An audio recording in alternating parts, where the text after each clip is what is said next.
The Queen, whose doctors advised her not to attend, greeted the delegates with a recorded message, urging them to rise above politics to achieve true statesmanship and reminding them that the benefits of action will be for future generations, not for everyone alive today. When the summit opened at noon, delegates heard a series of powerful appeals for rapid progress.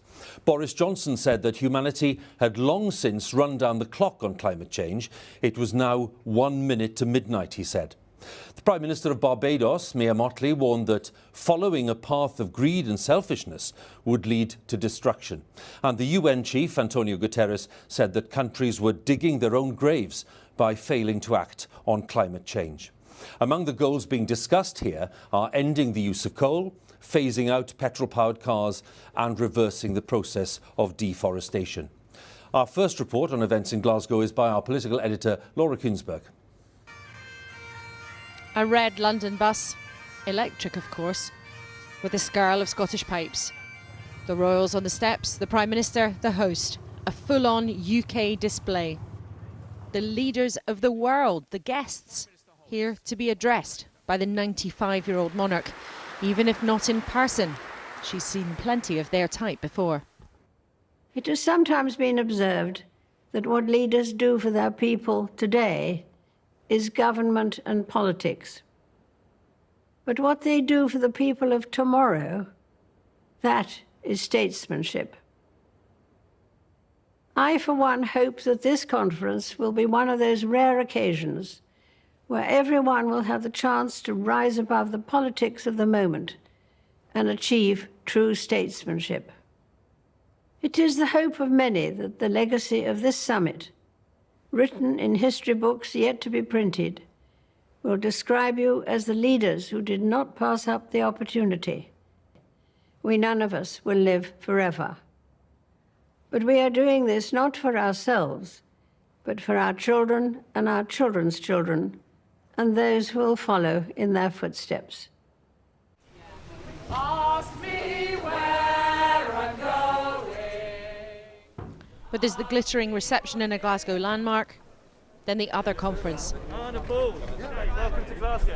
Thousands have made the trip from their own countries. Their hope that this morning's queues and the shivering arrival will be worth it. The first serious moment at this vital conference, Boris Johnson's big moment on the main stage. Humanity has long since run down the clock on climate change.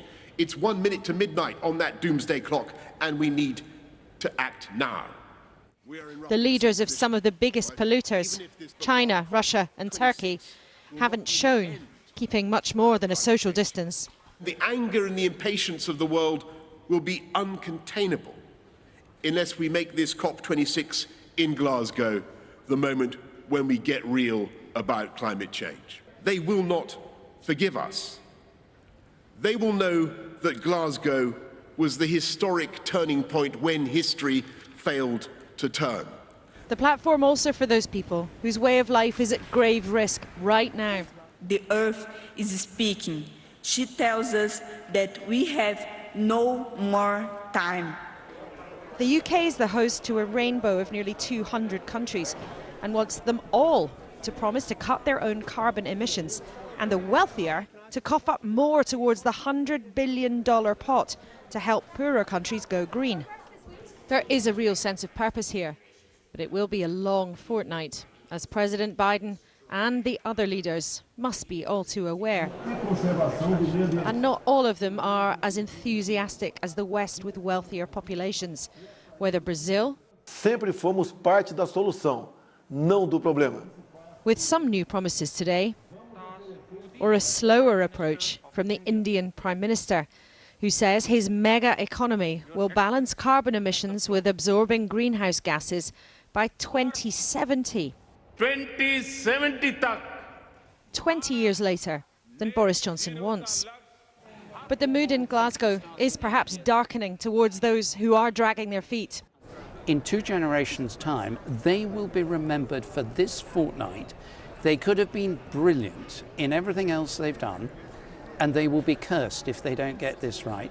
That's interesting. You use the phrase curse, which, you know, for somebody in your position of authority, that's a very strong word to use. It was consciously a strong word. It will be, people will speak of them in far stronger terms than we speak today of the politicians of the 30s, of the politicians who ignored what was happening in Nazi Germany, because this will kill people all around the world for generations, and we will have no means of averting it.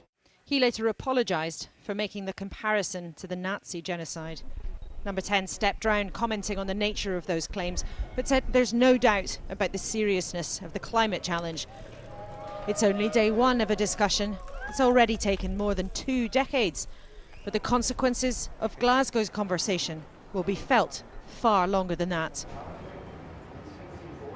And Hugh, just think, you've had that very personal appeal to world leaders from the Queen tonight. You've had repeated, very vivid demands from Boris Johnson to his counterparts in the last 48 hours. There's no question that the UK is trying to flex every muscle at its disposal, really to try to persuade, to cajole, to say to leaders from right around the world that this fortnight has to mean something beyond this huge event here in Glasgow. It really has to be a moment when things change for the better for decades to come. But remember, the UK is the host. It has the power to try to move the conversation in a direction. But at the end of the day, even the best host can't account for the conduct of all the guests.